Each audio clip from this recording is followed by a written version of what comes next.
revisit, we need to revisit getting rid of the red light camera program completely, having that conversation with ATS, because, I mean, it does nothing for us but just really create division within our community, and it puts a hardship on our citizens even more. So I think we need to, we need to talk to, my opinion is that we need to talk to ATS and see if we can have a meeting of the minds on how to get out of this contract, outside of paying them $800,000. And so I don't know what the thoughts of anybody else on the commission is, but I would hope that there's some consensus in that, because it's not generating revenue for us. It's not.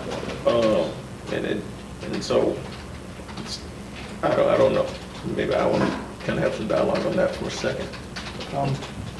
I'm in total agreement, but doesn't it go through 2017 or something like that? And there it is. Are we locked in? It's 2017, and if we take it out, then we're gonna be charged for it through the contract, right?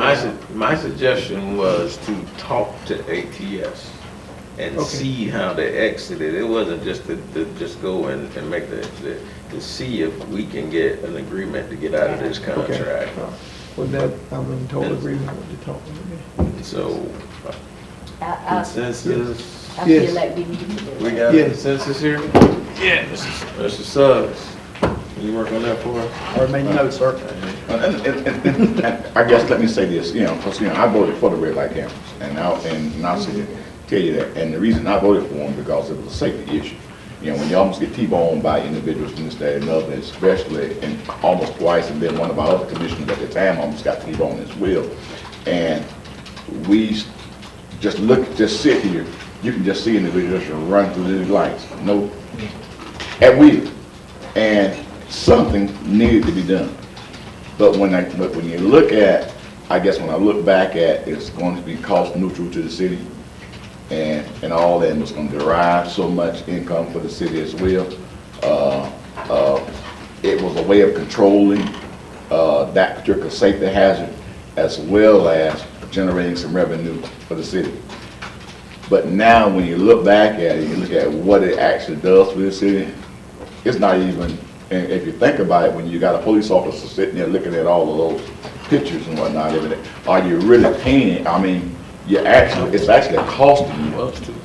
It's actually costing you to have the red light cameras now, more so, because it's more to it than just, because the state's getting this year, the company's getting this year, and when you really boil down to it, the city's really getting nothing. We're actually paying out more by having our police officers actually review them. So it's $45 a ticket. So it's one of those things to where I think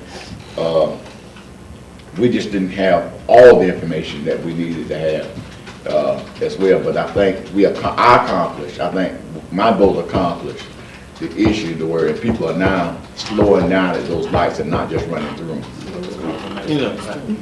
But Yeah, 'cause they're running to the back. I'll say this, but there are studies that show an increase in accidents by 12% at those areas.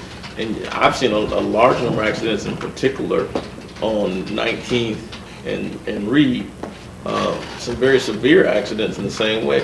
You can't calculate whether there would have been a death or anything of that effect, but I just think overall when we look at it and what seems to be the overwhelming perception of people within this community is they don't want it. And I also think that when we start talking about trying to attract tourists in and do other things, the last thing you want to do is have them have a lasting impression of a ticket.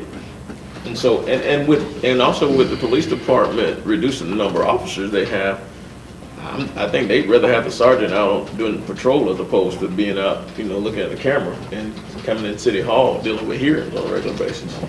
And it's unfair to our citizens too, because it's $158 is a lot of money, and if they go for an appeal and don't make it, then that's another $100 and some dollars. That's a lot of money for running a light. So let's. I think we got the consensus. So let's see what we can do. See if we can have that conversation at least. Okay. Other things to note, capital outlay this year, that was pretty much an offset as well because we did the lease purchase agreement, so we got funding from Ameris Bank. So that number, you know, really should be about $350,000 lower, but still was a pretty significant savings in the police department. The other thing of note is in capital outlay, we included $39,000 for the initial payment, which is 1/2 of the cost of the new software, of the Smart Cop software that was discussed, I believe, at the town hall meeting. And that was basically a wash, because what we did is we took about $22,500 out of professional services and operating expenditures for 2 other softwares that we have now that we'll no longer need, and the remaining 17 would come out of the Special Police Trust Fund. So it was, you know, budget neutral to the department. Code Enforcement Department, again, not really any changes here. Slight increase in schooling, conference, and educational expenses. Nothing really of note. Fire Department, personnel services went up just a tad. Can you go back to code enforcement for a second? Sure. So, The code, when we deal with code enforcement, for example, when we're dealing with the nuisance abatement and all the other things that come along with code enforcement, are we including those costs in the code enforcement budget for filing fees and things of that nature, or are we including those in the legal? no, those should all be in code enforcement if it's related to a code enforcement action. And then I ask that because one of the things I see, and that we have to really start to look at, is when we're doing nuisance abatement actions, and on a lot of these properties, we're going in and we're doing the abatement, but we're not foreclosing on the property. So, in essence, the property becomes, we're putting money in that we're not gonna recoup out of these properties. And then, for example, we've got some houses, that were torn down, in one part near 7th and Bronson and, Olive, 7th and Olive. But there wasn't a foreclosure that went along with the houses. So, yeah, we got rid of the blight by tearing the house down, but now the grass is overgrown and we've got 2 feet high grass because the city's not the property owner. Mm-hmm. And so, I mean, those are the things that I think operationally we have to look at, efficiency when it comes to filing these, filing the complaints, dealing with the code board and things of that nature, so that we don't incur an additional cost to try to become the record owner. Mr. Mayor, what I may need to do is get with Mr. Crowe, our planning director, and check and see what type of property maintenance code that we may have that we can be able to include any costs incurred by the city for going out and maintaining these properties, whether they be vacant or boarded up properties.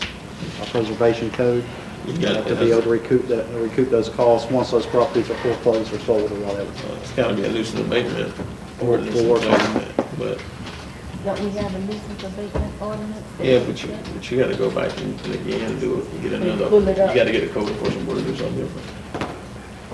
All should have been done at the same time. Yes. Fire Department, personnel services going up a little bit. The reason for that is because 2 senior employees at the fire department will both be leaving next fiscal year, and vacation and sick time payouts. Everybody else in the department will be moving up, but at lower salaries than those senior employees. So the following year, we should see a decrease in personnel services. Operating expenditures going down a little bit. We had a $65,000 expense, or estimated at this point in time. I haven't gotten any other invoices than the, few thousand that we got the other day. So that's estimated this year. That'll of course not happen next year. Streets Department, you'll see personnel services went down quite a bit, about $100,000. We started this year with 6 full-time positions in the streets. Early next fiscal year, we'll be down to 3 full-time employees, and we put in 1 part-time inmate crew foreman.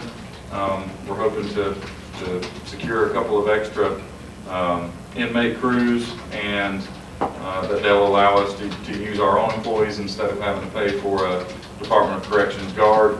One of those crews, we have 2 of them now, where we're paying about $60,000 a year. And we're hoping that we can transition one of those into a crew that's ran by one of our employees, and then hiring 2 more part-time foremen to run 2 additional crews. So hopefully have a total of 4 inmate crews, 2 on right-of-ways, 1 in parks, 1 in cemeteries. I don't foresee an issue with transferring one of those crews into supervision by the city staff. From the conversations I've had, they're currently working on trying to put a training class together, a certification class together for here at Putnam CI, for us to be able to send some of our staff over there. It's a free training course, and when they get through the certification, then they'll be allowed to be inmate supervisors. The only concern that I have at this point is additional workers, because they put in a new program, according to Warden Griffin, that may, decrease some of the numbers of those folks that will be available for an outside work squad. But he's assured the mayor and I that he's working on that, and hopefully we'll be able to get those 2 additional crews and have our folks supervise them, which will give us, an additional 8 to 10 full-time equivalents to be able to get some other stuff done.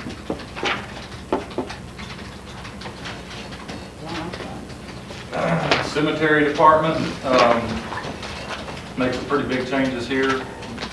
Sure. You wanna go over all the different things? Yeah, one of the things that we've done is we spoke earlier how we transitioned one of the part-time employees into a full-time employee in finance and accounting to fill a void that was needed in the finance department.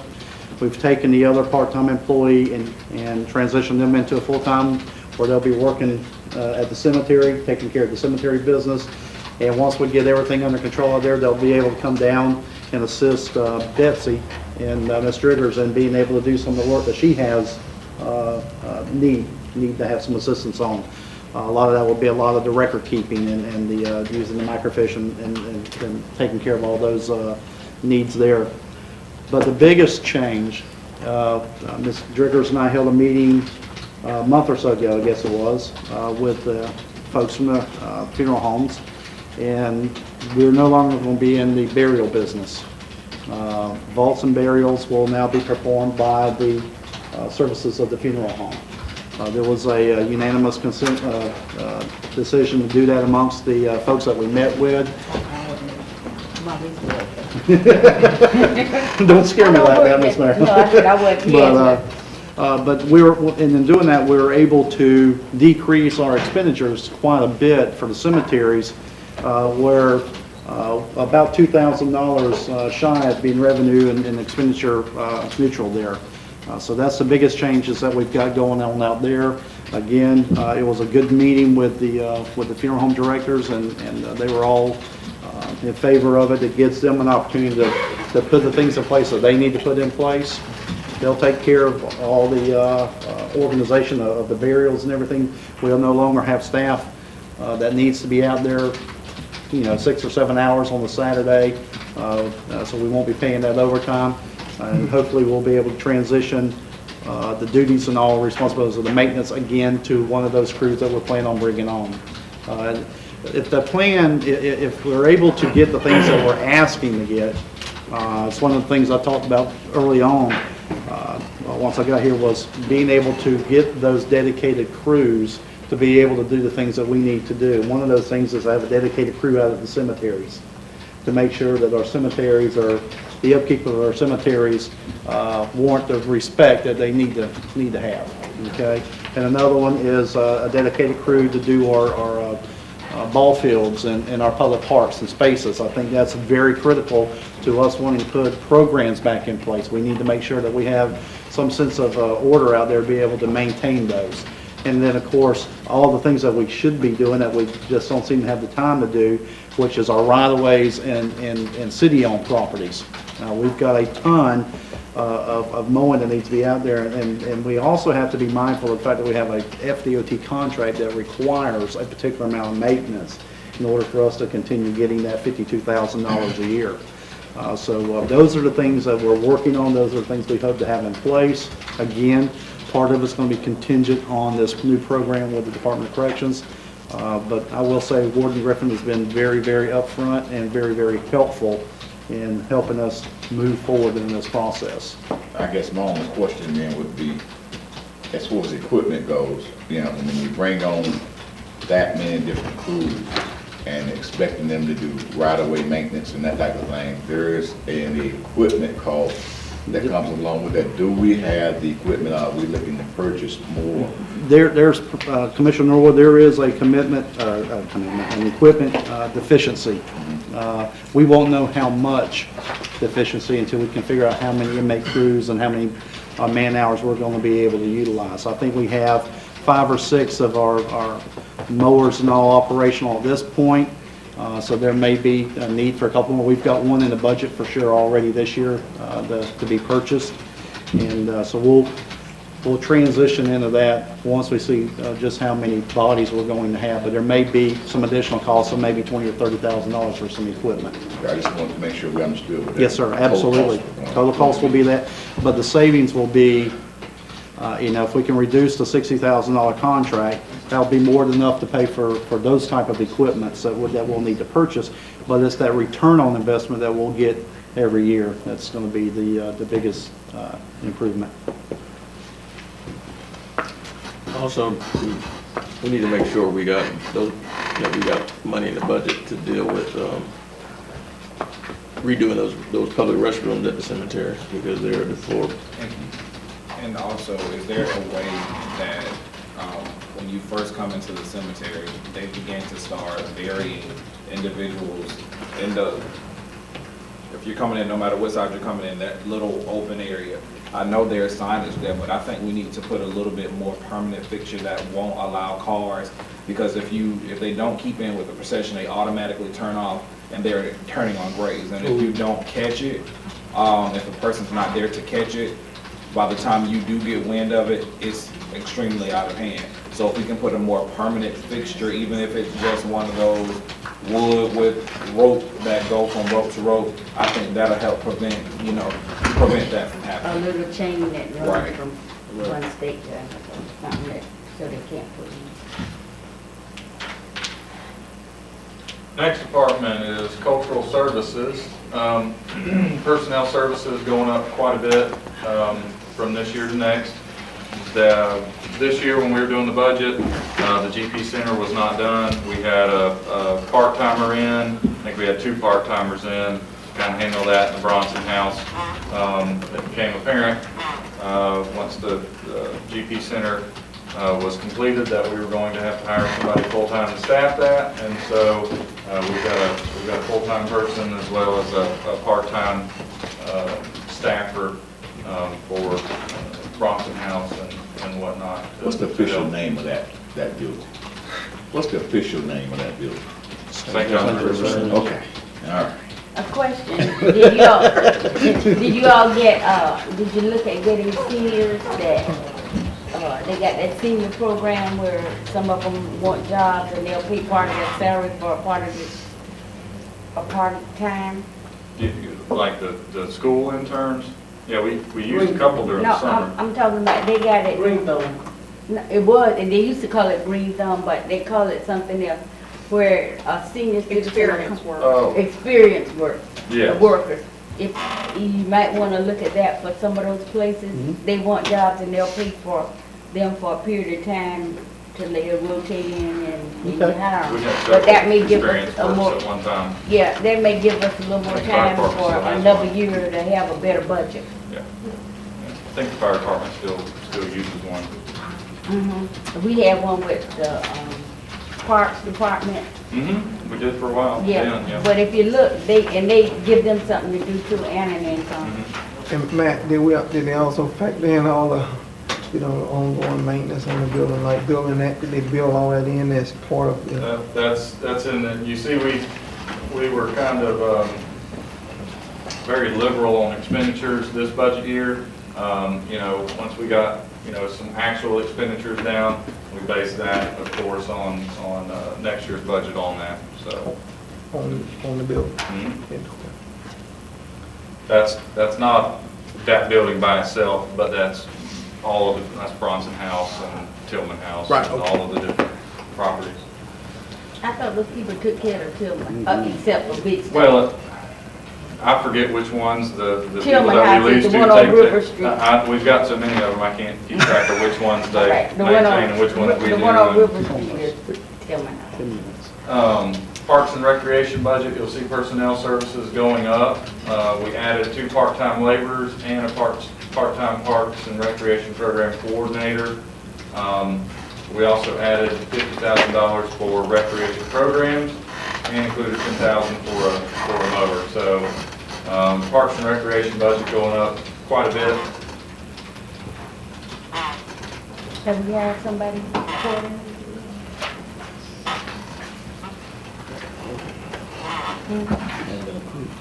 Price Martin I Center. guess my question would be, then, I didn't know we were moving, I thought Mayor Vice Mayor was asking. Well, okay. No, I just said, had anybody been hired yet? And they said, we haven't approved it yet. I said, okay. Yeah, this is in your proposed budget. All right, thank you. Is there a plan out there for Parks and Recreation? Yep. Okay. Just- There is, They got we've task got, force. we've got a task force that meets, but also, there's a succinct plan in place, to deal specifically with programs, to create the community partnerships necessary to allow some of the existing programs to come in. For example, Babe Ruth recently asked about using the fields. And one of the things one of the things that we stressed was the fact that we wanted to get more of the inner city children involved in the program. By going to a part-time coordinator at this time as opposed to a full-time, it creates certain relief within the budget as a whole, but it also works as a pilot to make sure that everything is gonna be where it needs to be. As opposed to bringing someone on full-time. Right now, it's in essence a contractual position, which allows you to be able to make sure we've got someone to oversee the programs. If we, for example, if we gave Babe Ruth a stipend in order to run baseball programs, then we can now make sure we've got someone to make sure that all the objectives of the city are carried to fruition through that program, as opposed to just having somebody, as opposed to just having them do it and then there's no oversight. And then also that person's gonna make sure that all the upkeep and maintenance is done for the field as well, and they're gonna be the person that oversees the staff. Price Martin Center is fairly simple, just operating expenditures to operate the Price Martin Center, no changes there. And I would like for us to get some, I've been begging for them to get some pictures in, and I went and got some, things from Water Management District of shots they had taken of things around here, or I thought we could put in all of the good stuff that we have in town, like our airports, our parks, and pictures of them, and put in so that when people go in there to have a fair, they can see what we do have as we do it. So as you all look at doing it, Mr. Suggs, would you all look at, that building looks terrible, you walk in and you got, we don't want to go into a mental institution or a hospital. We want people, when they go into those buildings, to have a good experience.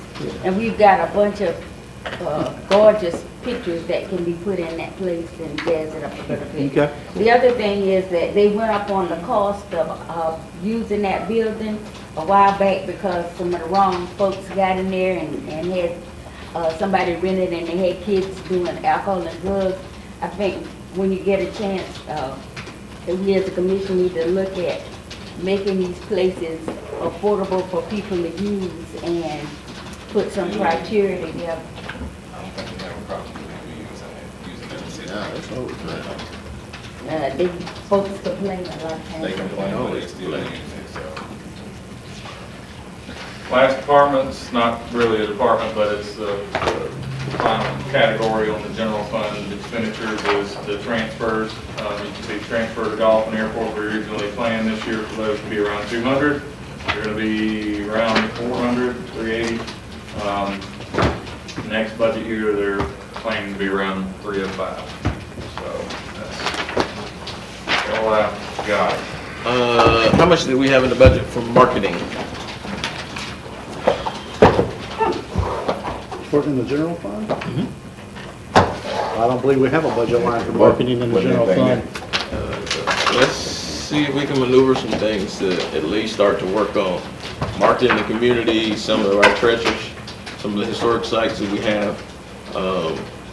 And I think we need to look at actually putting out some publication that can be disseminated electronically as well as physically to people that come in, i.e. the riverboat that comes in the ship that comes in every Sunday.